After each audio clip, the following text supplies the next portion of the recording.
오늘은 우리가 해오던 목장으로 부흥하는 교회 시리즈 말씀을 왜 기도하는 목장이어야 하는가를 준비했다가 다음 주의 말씀으로 연기를 하고, 많은 분들이 설이라서 출타를 하시고 또는 이렇게 또 새로운 분들이 설을 맞아서 오시는 분들이 있어서 오늘 하루는 다른 내용을 가지고 말씀을 전하고, 왜 기도하는 목장이어야 하는가는 다음 주에 우리 모든 성도님들의 출타가 끝이 나고 왔을 때의 말씀을 전하도록 하겠습니다.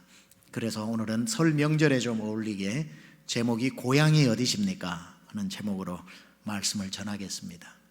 고향이 어디십니까, 여러분?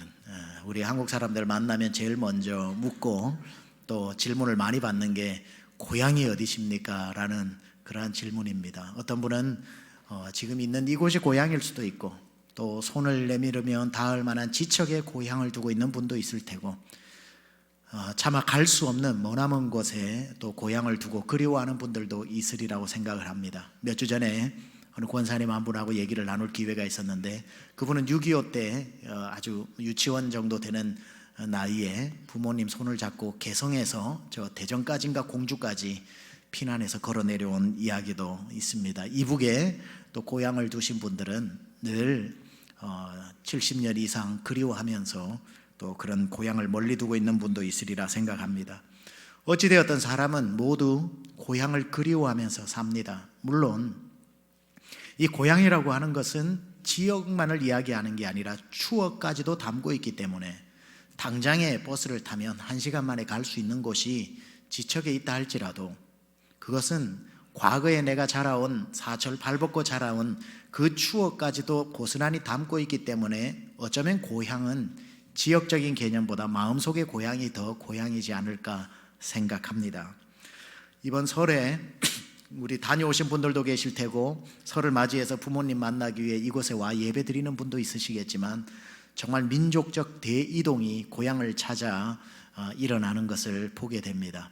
제가 통계를 한번 보니까 국토부 통계에 이번 설 연휴 23일에서 27일 5일간 몇 명이 고향을 찾아왔다 갔다 하면서 이동을 했는가 보니까 숫자가 어마어마합니다. 3,279만 명이 움직였다고 합니다. 거의 3,279만 명, 3천만 명이 넘는 숫자가 고향을 찾아오고 가는데, 하루 평균 623만 명, 어제 토요일 설엔 825만 명이 이동을 했다고 합니다. 그야말로 민족적 대이동입니다. 왜 고향을 가야 하는가? 기다린 사람도 있고 할 수 없이 가야 하는 사람도 있고, 뭐 여러 가지 이유로 고향을 다녀오긴 하지만, 그래도 할 수 없이 가든지 어쩔 수 없이 가든지 좋아서 가든지, 이게 갈 때는 몰라도요, 안 가게 될 땐 서운합니다. 이게 고향이라고 하는 게 무엇인지 다 가고 난 뒤에 홀로 남겨지면 그것만큼 또 사람 마음이 허전한 게 없어요. 사람은 본능적으로 이 고향을 향한 노스텔지아가 있는 겁니다. 혹자는 이런 말을 했죠. 하나님이 눈에 보이지 않기 때문에 어머님을 만드셨다.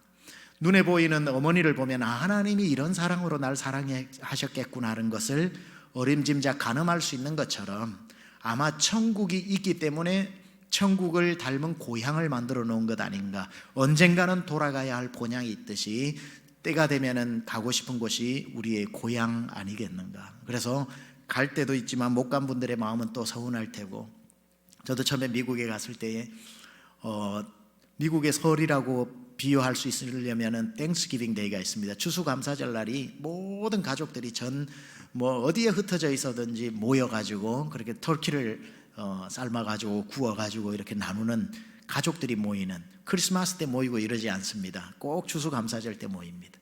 첫 해를 보내는데 저희 아내와 제가, 가족이 있습니까? 누구가 있습니까? 아무것도 없이 그냥 생각 없이 이렇게 땡스기빙 날 되었는데, 갈 데도 없고 또 부를 사람도 없고, 그래서 있다가 여보 심심한데 우리 백화점이나 한번 그냥 오래간만에 가보자. 그러고는 백화점을 갔는데 백화점 문을 다 닫았더라고요. 저는 미국의 명절이 그 정도로 비참할 줄 몰랐습니다. 그래가지고 그러면은 저 마트에 들려가지고 좀 음식이나 사가지고 집에 가서 음식이나 해먹자고 마트를 가니까 다 닫아버렸더라고요. 갈 수 있는 데가 한 곳도 없어가지고 집에서 둘이 외롭게 지냈던 기억이 있어서, 그 다음부터는 우리가 이런 생각 가지는 사람 많겠다 해서 항상 그때만 되면 싱글들을 불러가지고 땡스기빙 데이 때 터키를 만들어서 함께 먹고 나누는 걸 미국 오기 전까지 이렇게 하다가 왔습니다. 이 명절은 그렇게 가장 풍성하면서도 또 가장 외로움을 느끼는 시간들이 아닐까 생각합니다. 고향을 왜 그리워할까? 사람들은 고향은 정말 아무 허물 없이 나를 받아주는 곳이고, 내가 어릴 적부터 다 발가벗고 다니는 걸 다 본 사람들이 있기 때문에 숨길 것도 없고, 김준태 시인의 고향이라는 시에 재밌는 식구가 나옵니다. 고향에서는 뒤로 자빠져도 흙과 풀이 안아준다, 이런 말이 나옵니다.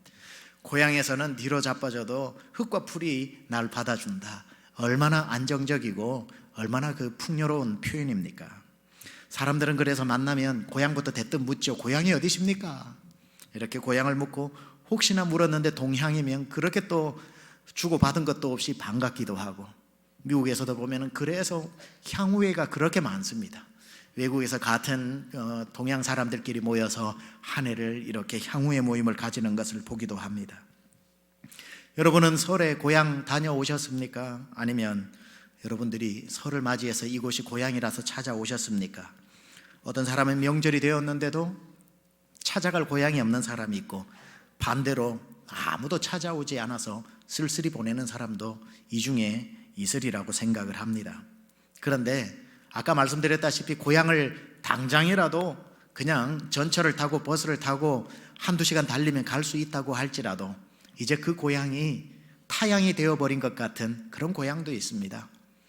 고향도 추억을 담고 있는 게 고향이라고 그랬지 지역적인 것만 아니기 때문에 당장이라도 그 그리운 고향을 가보면 어릴 적에는 그렇게 헤엄을 쳐도 건널 수 없었던 넓디 넓은 강이 어른이 되어 가보면은 실개천이었다는 것을 알게 되고, 그렇게 하루 종일 뛰어다녀도 다 못 돌 것 같았던 넓디 넓은 앞마당은 가보면 손바닥만하게 작아져 있고, 하루 종일 진종일 해집고 다녀도 다 정복하지 못했던 높디 높은 뒷산은 언덕이었다는 것을 알게 되죠. 고향은 어른이 되고 가보면 또 타향같이 서먹서먹 낯설어져 있는 곳이기도 합니다. 미국에서 제가 설교를 하면서 심심찮게 저의 고향 은편리 하일레 이야기를 자주 했더니만, 저희 교회 집사님 중에 남자 집사님 중에 한 분, 유난히 저를 좋아하는 분이 한국을 방문했다가 제 고향을 직접 방문한 분이 있습니다.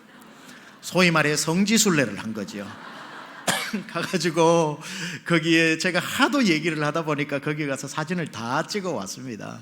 그리고는 와가지고 뭐 미워서 나쁘게 얘기한 건 아니고요, 성도들에게 이렇게 얘기합니다. 우리 목사님 얘기 다 뻥이더라. 뻥. 가보니까 왜 그러냐 그러니까, 가보니까 뭐 산골, 무슨 산골이야 보니까 그 오리 전문점도 들어와 있고 커피숍도 들어와 있고 다 뻥이다, 그렇게 이야기를 하는데 허허 제가 웃었습니다. 그분은 40년 전에 제 고향을 기대하고 갔던 거지요.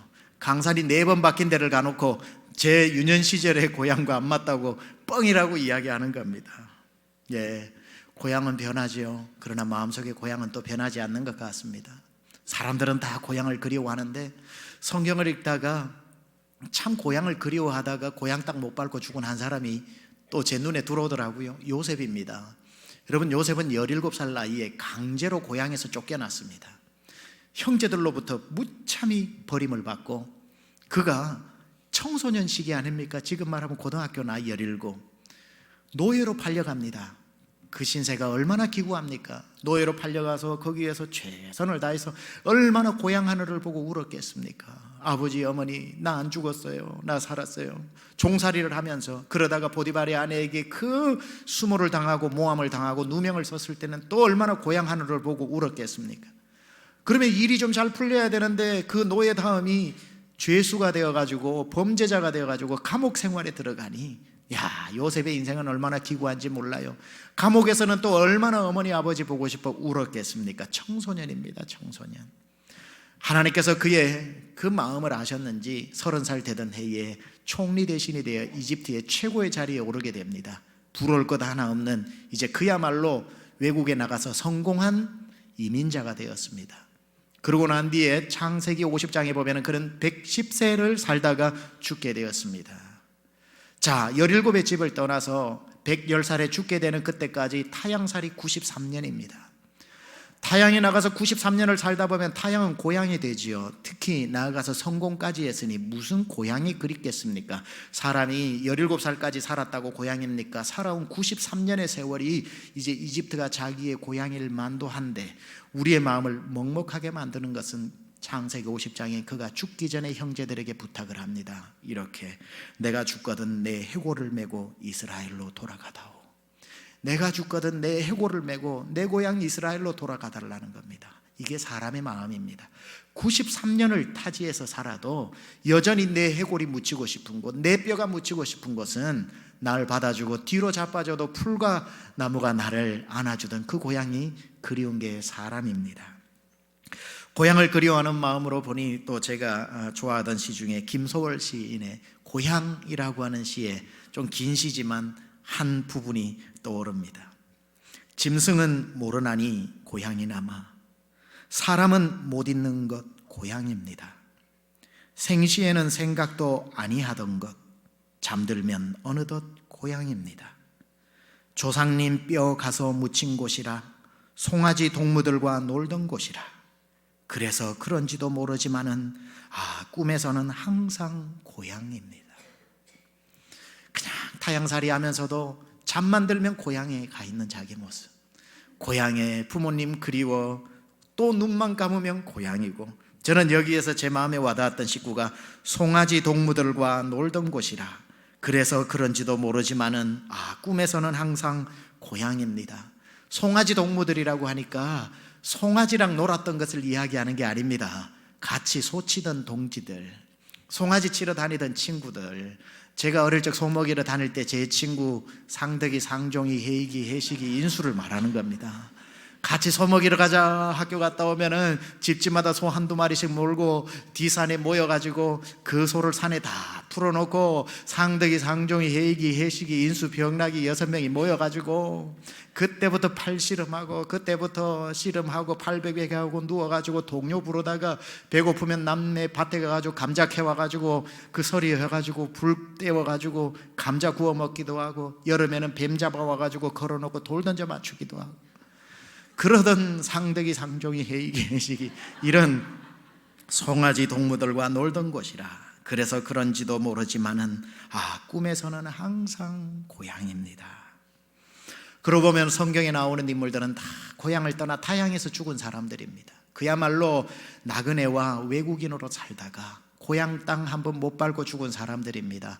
아브라함에서 시작되어지는 본토 친척 아버지 집을 떠난 아브라함은 죽을 때까지 다시는 자기가 태어나 자랐던 곳으로 돌아가지 못한 채 이 땅에 나그네와 이방인으로, aliens and strangers, 나그네와 이방인으로 살다가 죽었지요.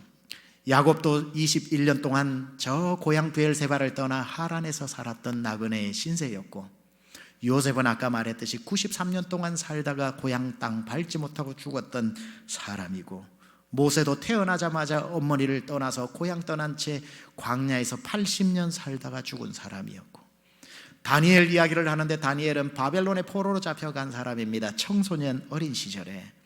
다니엘서 1장을 보면은 그는 하루에 3번씩 창문을 열어놓고 예루살렘을 향해 기도를 했다고 했지만, 어디 그 표현이 단지 기도만 했겠습니까? 그 고향 땅을 바라보면서 하루에 3번씩 그 창밖을 바라보면서 울었다고 표현해도 과언일까요?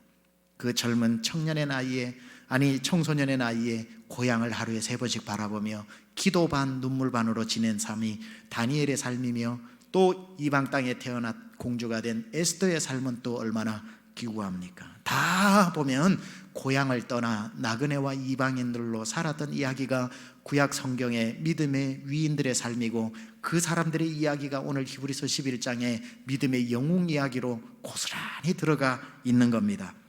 이들의 삶을 오늘 본문은 이렇게 표현하고 있죠. 11장 13, 14절에 같이 한번 봉독해 보겠습니다. 시작.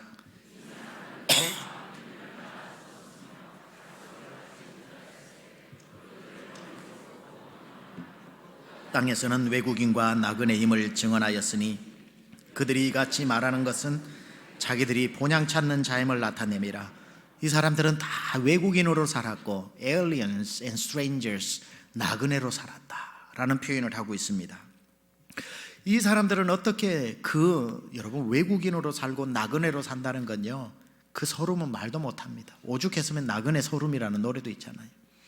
나그네의 서름, 외국인이라고 하는 이거는 우리가 말하는 요즘 여기만 하더라도 외국인들이 와서 이렇게 외국인 노동자로 산다는 게 어렵지만, 예전에는 이 당시에 외국인이라고 하는 표현은 원수라는 표현입니다. 언제든지 적군이라는 표현이 외국인, strangers라고 이야기를 하고 aliens라고 이야기를 했습니다. 따라서 이 사람들의 삶이 나그네의 삶과 그 이방인과 외국인의 삶으로 산다는 건 너무 힘든 일이었지만 굳건히 살아냈다는 거예요. 굳건히 살아낸 이유가 무엇일까? 이들을 나그네와 외국인의 이 비참한 삶을 묵묵히 살아내게 한 힘은 무엇일까? 그 이유가 그 같은 구절에 나오는데, 그들이 이같이 말하는 것은 자기들이 본향 찾는 자임을 나타냅니다. 그들이 고향을 떠나왔다가 고향을 돌아가고 싶어 열심히 안 먹고 안 입고 안 쓰고 금이 환영해야지 하고 사는 중에 갑자기 고향이 아니라 또 하나의 고향을 발견했다는 거예요. 고향이 아닌 본래 고향이라 그래서 본향을 만나게 된 거죠. 다른 표현으로 하자면 천국을 만나게 된 겁니다. 나는 고향을 떠나와서 내가 열심히 성공하고 금이환영해서 고향으로 돌아가야지 하고 살다가 고향보다 더 좋은 천국 만났으니, 본향 만났으니, 이제는 그 본향으로 갈 수만 있다면, 내 고향으로 돌아가지 않고 평생 저곳으로만 갈 수 있다면 나그네와 외국인으로 이 땅에 발붙여 살아도 좋다라는 마음이 들더라 하는 겁니다. 하나님께서 그들을 고향에서 불러내어 그 고생을 시키시면서 이 땅에 나그네와 외국인으로 살게 하셨을 때 이들이 어떻게 묵묵하게 이 삶을 살아냈는지 두 가지 이유를 찾을 수 있습니다. 아까 본문에 보면은 이 사람들은 다 믿음을 따라 죽었으며 약속을 받지 못하였으되 그 약속을 멀리서 보고 환영했다 그랬습니다. 그러니까 그들이 고향을 떠나와서 자기 고향으로 돌아가지 않고 멀리서 무엇을 하나 발견하고 보았다는 겁니다. 그 하나님이 주신 두 가지 약속을 멀리서 보고는 너무 기뻐했다는 거예요. 그러면은 이들이 고향을 떠나와 가지고 보게 된 약속은, 그리고 멀리서 보고 너무 기뻐했던 그 약속은 무엇일까? 첫 번째는 메시아에 대한 약속이라는 거예요. 제가 크리스마스 때 여러분에게 드러난 비밀이라고 하는 제목으로 비밀 맡은 자들의 삶이라는 이야기를 했던 거 기억하실 겁니다. 기억나시죠? 내년에 또 해도 되겠네요. 비밀 맡은 자의 삶. 여러분 분명히 기억하실 겁니다. 이들이 외국인과 아브라함이 오늘은 이곳으로 내일은 저곳으로 정처 없이 다니다가 하나님이 보여주신 거예요. 내가 너를 왜 나그네로 한 곳에 정착하지 않고 떠돌아다니게 살게 했는 줄 아느냐? 내가 너의 씨앗에서 그리스도가 나게 하는 것 때문에 너를 비밀 맡은 자로 오늘은 이곳 내일은 저곳으로 정처 없이 그 비밀을 지키기 위해서 너를 불러내었다라는 그 약속을 보고는 심히 기뻐했다는 거예요. 내가 이 어마어마한 그리스도를 이 땅에 오게 하는 비밀 맡은 자로서의 부름을 받았구나, 사명을 깨닫고 나니까 이 사명을 지키는 것이라면 내가 평생 나그네로 산들, 평생 외국인으로 떠돌아다닌들 얼마나 귀한 인생인가라고 하는 멀리서 그 약속을 보고 난 뒤에 자기가 기꺼이 그 삶을, 나그네의 삶을 받아들이더라는 거예요. 그리고 난 뒤에 이 믿음의 조상들이 그 약속을 멀리서 보고 기뻐했던 그 약속은 메시아에 대한 약속이기도 하지만 또 하나, 그들이 장차 그 메시아의 약속을 잘 사명 감당했을 때 하나님이 주시마 약속한 하나님의 상급도 받다는 거예요. 하나님이 주신 상급은 무엇을 그들에게 보여주어서 멀리서 보고 그토록 기뻐했던 것일까? 16절 후반절에 나옵니다. 하나님이 그들의 하나님이라 일컬음 받으심을 부끄러워하지 아니하시고 그들을 위하여 무엇을 예비하셨다고요? 한 성을 예비하셨다는 겁니다. 하나님이 이러시는 거지요. 아브라함아, 모세야, 다윗, 그리고 모든 믿음의 조상들, 나그네와 같은 삶을 살았던 사람에게 너희는 비밀 맡은 자들이다. 그런데 너희가 이것을 힘들어도 성실하게 감당하면 내가 너에게 줄 상급이 있는데 보아라 하고 하늘 문을 쫙 열어주시는데 거기에 하나님이 손수지은 성이 보이더라는 거예요. 그걸 다른 말로 천국이라는 겁니다. 그것을 보고 나니까 아니 정말 이 사명을 감당하면 내가 저기에 갈 수 있다고? 내가 그리운 우리 집이 아니라 내가 가야 할 본향의 집이 저렇게 생겼다고? 놀랍다, 놀랍다. 하나님이 멀리서 보고 환영하며 기뻐할 수 있는 그 성을 잠시 열어 보여주신 겁니다. 너희가 사명 감당하면, 메시아 언약을 잘 지키면 내가 너와 약속한 이 성을 너에게 주리라. 바울이 그토록 생명 다해 자기의 생명 다해 복음을 전한 이유가 그가 3층 천을 갔다 왔기 때문 아닙니까? The third heaven, 세 번째 있는 하늘, 뭐죠? 천국을 다녀와가지고 unspeakable, 도저히 내가 말로 할 수 없는 그 광경을 보고 왔던 그 바울이 그 나라 가기까지 자기의 생명을 초계와 같이 드린 것 아닙니까? 바로 이 믿음의 조상들에게 하나님이 한 성을 보여주셨는데 그게 바로 사명 잘 감당하는 사람에게 약속하신 천국의 약속이더라는 겁니다. 그러니 이제 내가 이 사명 감당하면 저 귀하디 귀한 천국에 들어가는데 무엇이 무섭겠습니까? 무엇이 두렵겠습니까? 기꺼이 나그네와 이방인과 외국인의 삶을 살아낼 수 있지 않겠습니까? 미국에 레비 제크라이아라는 목사님이 있습니다. 크리스찬 변증가로 아주 유명하신 분이고 책도 많이 썼고 어디든지 이분은 최고 인류 대학에도 강사로 초청을 받아서 아주 무신론자들 앞에서 이 기독교를 변증하는 유명한 분입니다. 그분이 자기가 천국에 대한 확신을 가지게 된 한 계기를 그분의 강연 중에 제가 듣게 되었습니다. 자기 아버지가 돌아가시는데 믿음의 사람이죠. 아버지가 죽는 모습을 보면서 천국에 확신을 가졌답니다.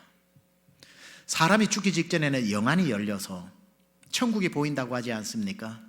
천사도 보이고. 아버지가 죽는 순간을 레비 제크라이아가 옆에서 보고 있는데 아버지가 이렇게 말씀하시더랍니다. 3마디 4마디를 하는데 딴 말은 하지 않고 놀랍다, 놀랍다, 아 놀랍다 하면서 눈을 감더랍니다. 천국을 보고 marvelous, marvelous, it's marvelous 하면서요 눈을 감더랍니다. 놀랍다, 천국을 본 거죠. 이 믿음의 조상들은 하나님이 한 성을 예비한 것을 싹 열어서 보여주시니까 멀리서 보고 환영하면서 It's marvelous, 놀랍다, 놀랍다. 내가 저 성에 이르기까지 내 평생 나그네로 살아도 좋다. 죄 많은 이 세상은 내 집 아니네. 내 모든 보화는 저 하늘에 있네. 저 멀리 배는 나의 시온성, 거룩한 곳 아버지지. 그 노래 부르면서 나그네와 이방인과 외국인으로 그 예수 복음 전하면서 이분들이 살아내더라는 겁니다. 그들이 정말 이 땅에 내가 나온 고향으로 돌아가고 내가 금이 환영해야지라고 생각을 했다면 그 나라에 초점을 맞추어 살았겠지만 그들은 도무지 이 땅에는 관심이 없는 듯 천국의 소망을 두고 살아가는 그들을 오늘 15절 16절은 이렇게 묘사하고 있지요. 그들이 나온 바 본향을 생각하였더라면 돌아갈 기회가 있었으려니와 그들이 나온 바 고향을 생각하였더라면 더 나은 본향을 사모하니 곧 하늘에 있는 것이라. 너무너무 희미하게 보이지만, 지금은 거울로 보는 것처럼 희미하게 보이지만 하나님이 잠시 나에게 열어 보여주셨던 그 천국을 바라보면서 그 성에 이르기까지 비밀 맡은 자로서 오늘은 산으로, 내일은 들로, 그 다음 날은 바다의 한가운데로, 강의 한가운데로 내어 몰리고 쫓긴다 할지라도 영광으로 알지니, 이 나그네의 삶을 잘 마쳤을 때 하나님이 저 성을 내게 주시리라. 더 나은 본향을 본 사람으로서 이 세상에 무엇이 유혹이 되겠습니까? 여러분, 어떤 사람이 남의 밭을 갈다가, 소작을 하면서 갈다가 쟁기에 철커덕하고 걸리는 무엇이 있어가지고 봤더니만 뚜껑을 열어보니까 금은 보화가 거기에 다 들어있는데, 그 순간 이 사람은 이 밭값과 이 금은 보화의 가치를 교차해서 생각해 보면서 아하, 이 금은 보화가 내 것이 된다면 이 밭은 1000개라도 사겠구나 싶은 금은 보화의 가치를 알게 된 사람이 그 밭을 사는 것을 아까워하는 사람이 있겠습니까? 당장이라도 빚을 얻어서라도 사서 그 금은 보화를 내 소유로 만드는 것 아니겠습니까? 하늘의 천국을 본 사람이 이 땅에 무엇을 준들 그것과 바꾸기 아까워하겠습니까? 무슨 미련이 남고 무슨 여기에 유혹이 될 수 있겠습니까? 설령 이 땅에서 왕이 되게 해준다고 한들 하나님 나라의 왕 같은 제사장의 자리가 저기 위에 있는데 그 왕좌를 탐할 리가 있겠습니까? 무엇이 우리를 유혹하고 나그네와 이방인의 삶을 멈추게 한단 말입니까? 이건 믿음의 조상들만의 이야기가 아닙니다. 이제는 우리의 이야기가 되었습니다. 아브라함은, 요셉은, 모세는, 다윗은 모두 비밀 맡은 자로서 비밀을 유지하기 위한 사명이었지만 예수 그리스도께서는 오셨고 그 비밀은 만천하에 드러나게 되었고 예수님은 다시 우리에게 말씀하십니다. 너희는 모든 민족으로 가서 이 드러난 비밀을 온 천하에 알려주므로 모든 민족으로 구원받게 해라. 이제는 우리가 그 예수 그리스도를 품고 비밀을 지키는 게 아니라 비밀을 드러내는 자로 살아라고 우리를 온 땅에 나그네와 외국인으로 흩어 보내셨습니다.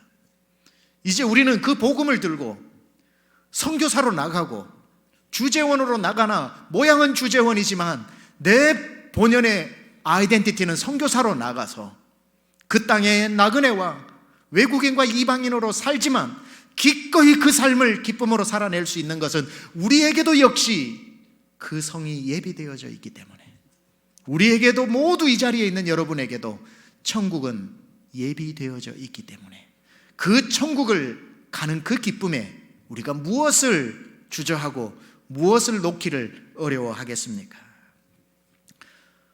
저는 목회를 하다 보니까 꽤 자주 임종을 지켜보게 됩니다. 성도들의 임종도 보게 되고 성도들의 부모님이나 친척들의 임종도 옆에서 지켜볼 기회가 있습니다. 여러분, 예수 믿지 않는 사람과 예수 믿는 사람의 마지막의 끝은 확연히 차이가 납니다. 죽기 직전에는 영의 눈이 열리기 때문에 자기가 지옥으로 갈지 천국으로 갈지가 너무 확연히 보여서 임종 앞에서 목사님, 지금 제 눈앞에 데리러 온 사람이 이렇게 생겼는데 천사 맞나요? 하면 영락없이 천사의 모양을 그분이 묘사를 합니다.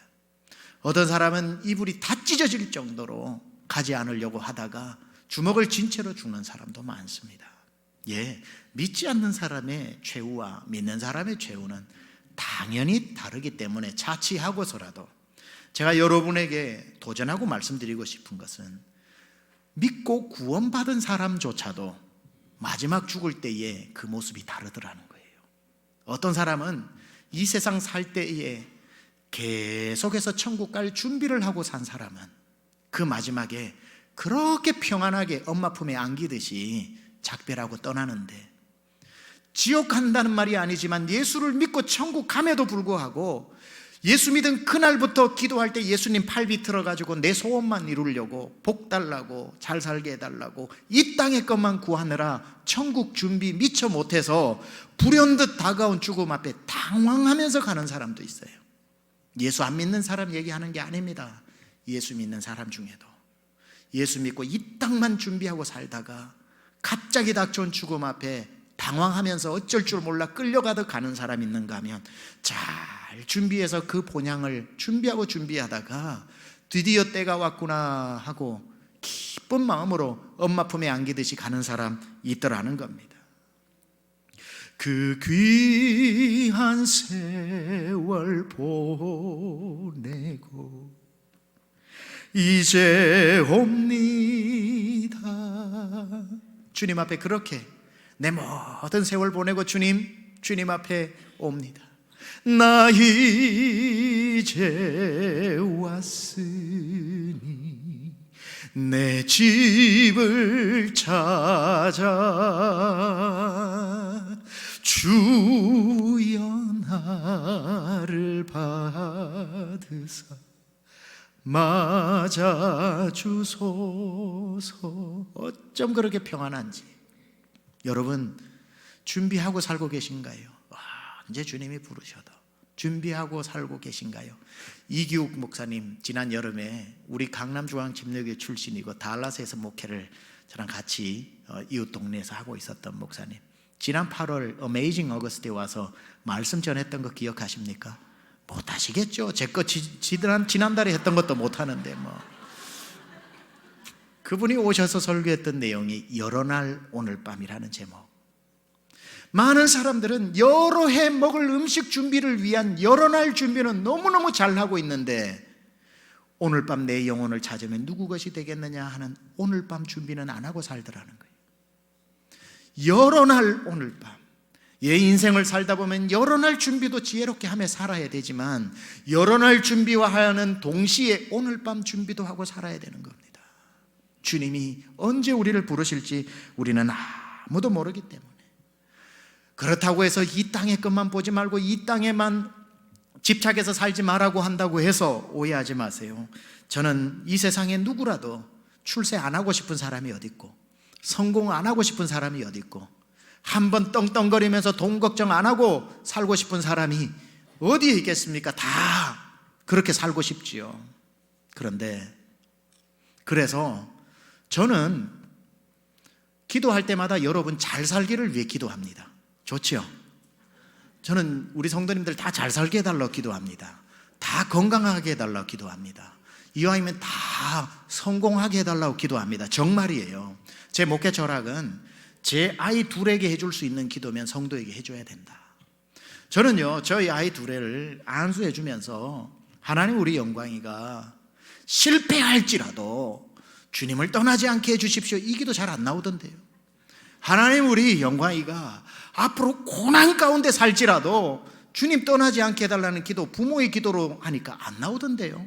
당연히 그 순간이 오면 그렇게 살게 해달라는 마음이 있고 그렇게 가르치지만 기도할 때에 실패를 전제해놓고 기도는 잘 안 나오던데요.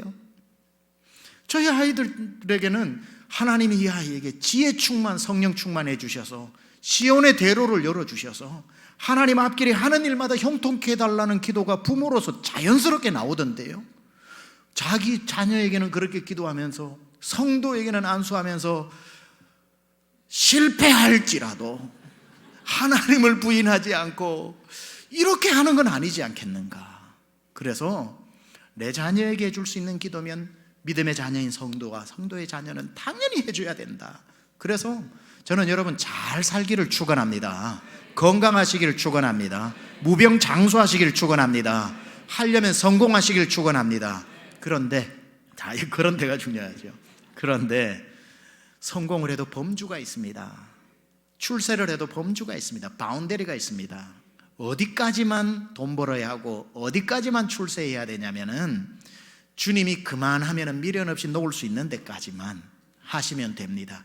아무리 높은 데 올라가도 주님이 삭개오야 내려와라 하면 예 하고 즉시 내려와야지, 내가 이 나무에 올라오는데 얼마나 고생했는데 하고 안 내려오는 게 아니라 사람은 어디까지 높아지면 되냐면 내려오라 할 때에 내려올 수 있을 만큼만 높아지면 됩니다. 그게 비교를 했을 때 남들보다 한참 높은 곳이라도 괜찮아요. 어떤 사람은 조금 올라가 놓고도 내려오라고 주님이 그러면 절대 안 내려오는 사람은 상대적으로는 굉장히 낮지만 자기로서 너무 높이 올라간 겁니다. 그러나 어떤 사람은 정말 모든 사람이 바라보는 만큼 높은 자리에 가도 주님이 이제 됐다 거기까지 하면은 예 하고 내려와서 이 모든 것이 주의 은혜였습니다라고 할 수 있는 사람은 우리가 보기에는 엄청 높은 곳에 올라갔지만 그분은 주님 범주 내에 올라갔기 때문에 높은 데 올라간 게 아닙니다. 따라서 주님 명령에 아멘 나올 때까지 높아지면 되는 거고, 주님이 됐다 이제 그만 움켜쥐고 손 놔라 그러면은 예 하고 주님을 위해서 내어놓는 만큼 마음이 있다면 아무리 가져도 지나치게 가진 게 아닙니다. 그러나 몇 푼을 손에 쥐고도 주님이 말씀하실 때 안 됩니다라고 하면은 He has too much, 너무 많이 가지고 있는 겁니다. 따라서 주님이 우리에게 요구하실 때 내려오고 손을 펼칠 수 있는 만큼을 가진다면 아무리 많이 가져도 괜찮고 여러분은 아무리 높은 곳으로 승진하고 성공해도 괜찮습니다.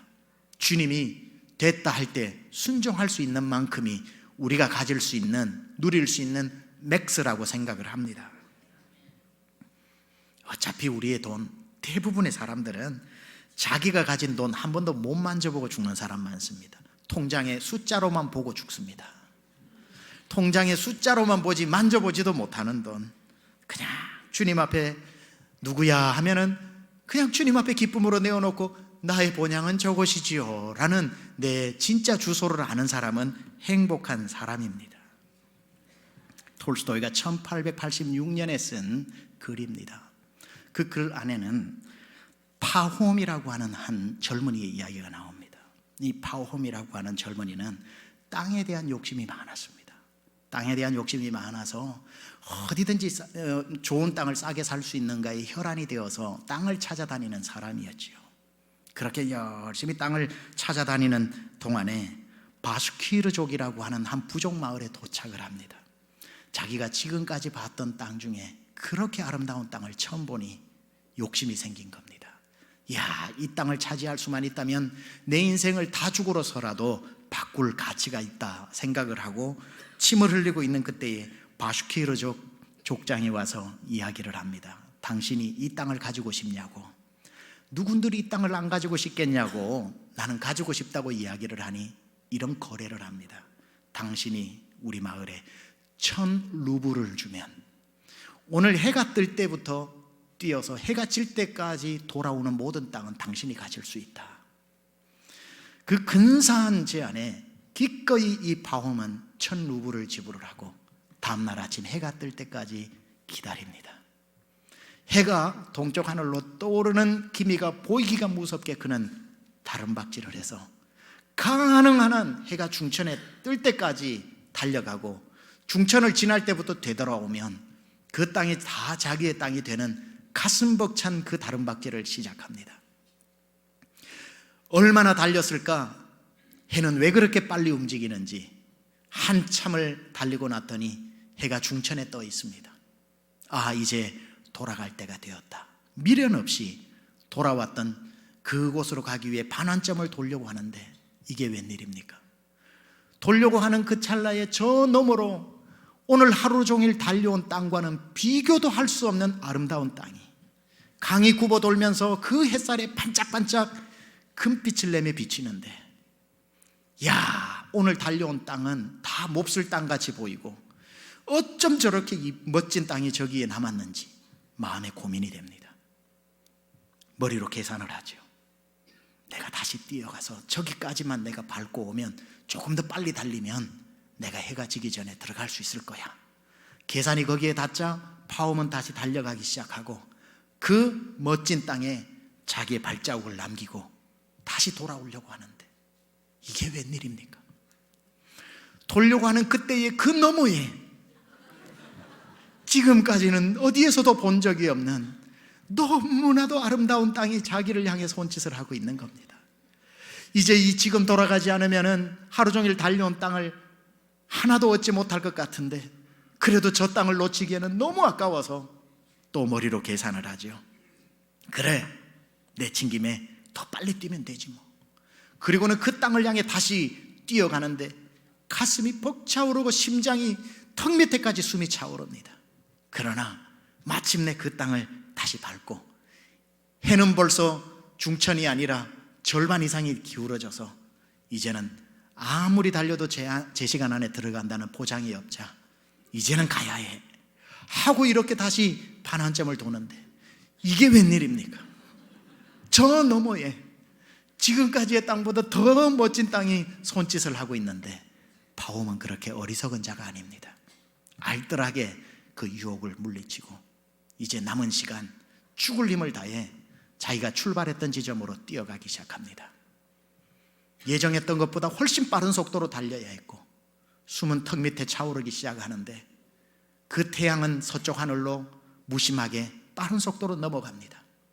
드디어 자기가 출발했던 그 출발점이 저 멀리 보이기 시작하는데 해는 거반 넘어가게 생겼습니다. 해가 먼저 지느냐 내가 먼저 도착하느냐의 총각을 다투는 이 다름박질에 그가 거의 반환 출발점에 도착할 즈음 해는 넘어가 버리고 여러분에게 여기서 질문합니다. 파홈은 결승 출발했던 자리에 무사히 들어왔을까요? 못 들어왔을까요? 들어왔습니다. 이야기는 우리의 예상을 깨고 하루 종일 노력을 보상받는 해가 지기 직전에 그는 출발했던 자리에 들어옵니다. 그 부족 사람들은 다 함께 기쁘게 박수를 쳐주고 그 땅을 파홈에게 줍니다. 너무 기쁜 그 순간에 이상하게도 뛰어오면서 차올랐던 이 심장이 멈추지를 않습니다. 더 빠르게 뛰기 시작을 하면서 파홈은 그 자리에서 심장마비로 죽고 맙니다. 다음 날 파홈은 2m 관 안에 누이게 됩니다. 톨스토이는 우리에게 이야기합니다. 인생에 가질 수 있는 땅은 2m 관 하나뿐이라고. 아무리 우리가 달려도 우리에게 남는 것은 관 하나뿐이라고. 로마에서는 전쟁에 이기고 들어오는 개선 장군의 개선식이 화려합니다. 개선 장군 얼굴에는 붉은색으로 칠해서 권위를 드러내고 4마리의 말이 끄는 그 마차를 타고 로마 한중앙을 개선합니다. 모든 사람들은 나와서 그 개선 장군에게 박수를 보내면서 환호를 할 때에는 이 개선 장군이 마치 어떤 착각에 빠지냐면 신이 된 듯한 착각에 빠진다고 합니다. 가장 영광스러운 순간에 마치 신을 향해 환호하는 소리를 듣고 있노라면 신이 된 듯한 착각에 빠진답니다. 그래서 항상 그 개선 장군 옆에는 같이 마차에 태우는 노예가 있는데 그 노예는 개선 행렬이 끝날 때까지 그 개선 장군 뒤에서 소리를 쳐준답니다. 메멘토 모리, 메멘토 모리. 죽음을 기억하십시오. 죽음을 기억하십시오. 가장 영광스러운 순간에 죽음을 상기시켜 주므로 모든 인생은 죽는다는 것을 알고 겸손하라는 로마인들의 지혜가 담긴 이야기입니다. 오늘도 우리가 멋진 땅을 향해 달려갑니다.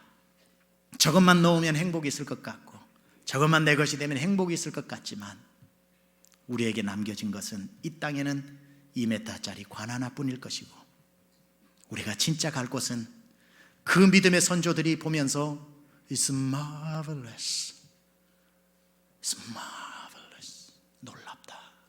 저곳에 갈 수만 있다면 멀리서 보고 환영하고 자기 인생을 통째로 들여도 아깝지 않은 삶을 살아내었던 그 천국을 향해 가는 저도 나그네, 여러분도 이방인의 삶을 묵묵히 살아내면서 이 땅에서도 주의 주시는 복을 마땅히 누려야 하지만 천국을 준비하면서 우리 스스로를 향해 메멘토 모리를 외치고 오늘도 주님 언제든지 부르시더라도 여러 날 준비하느라 오늘 밤 준비하지 못하고 사는 삶이 아니라 오늘 밤도 준비하면서 살아가는 저와 여러분 될 수 있기를 우리 주 예수 그리스도 이름으로 축원합니다. 우리 찬양 같이 저 멀리 배는 나의 시온성 오 거룩한 곳 아버지 집 내 사모하는 집에 가고자 한밤을 세웠네.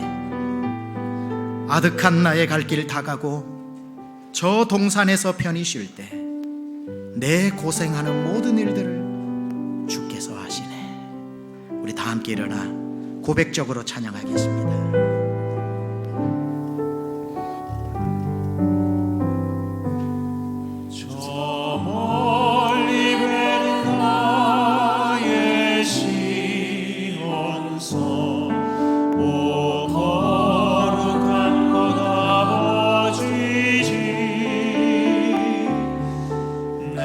사모하는 집에 가고자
기도하는데요. 여러분, 최근 몇 주, 아니 지난주 동안 여러분의 근심과 염려가 땅으로부터 온 것입니까? 하늘로부터 온 것입니까? 무엇을 보았길래 염려가 가득합니까? 스데반이 죽는 그 순간에 그 큰 돌이 날아오는데도 스데반 앞에 활짝 열려버렸던 하늘을 보는 순간 돌에 맞으면서도 웃을 수밖에 없었던 그 영광이 엄연히 우리의 것이라 말씀해 주셨는데, 여러분, 땅을 보느라 하늘 몇 번 보고 사셨습니까? 이 땅을 생각하느라 본향은 몇 번 생각하고 준비했습니까? 우리 홍재승 목사님이 1절 한번 다시 특송해 주실 때 여러분 마음으로 하나님 본향 준비하게 하여 주옵소서.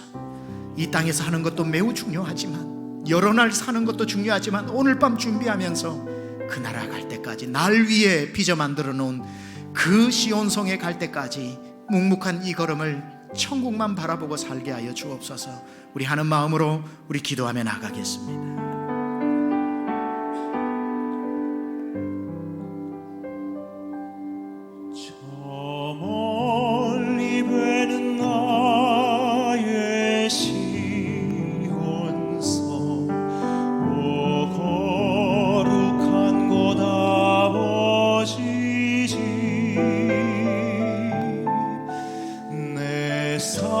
사모하는 집에 가고자 한 밥을 세웠네.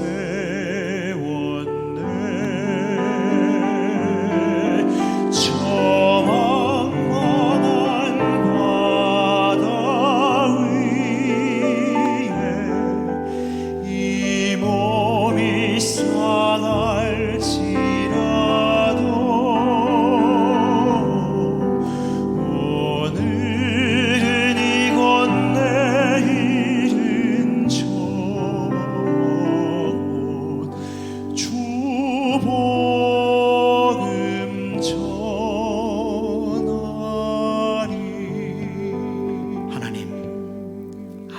아무것도 못 가지고 산다 할지라도 천국이면 됩니다. 천국이면 충분합니다. 날 위해 예비하신 그곳이 엄연히 있기에 주를 바라보고 오늘도 힘을 내어 살아갑니다. 나그네로 살고 이방인으로 살고 외국인으로 살아도 하나님, 나의 본향은 굳건하기에 주님 바라보고 십자가 바라보고 예수님만 바라보고 사는 우리 모든 믿음의 권속 되게 하여 주옵소서.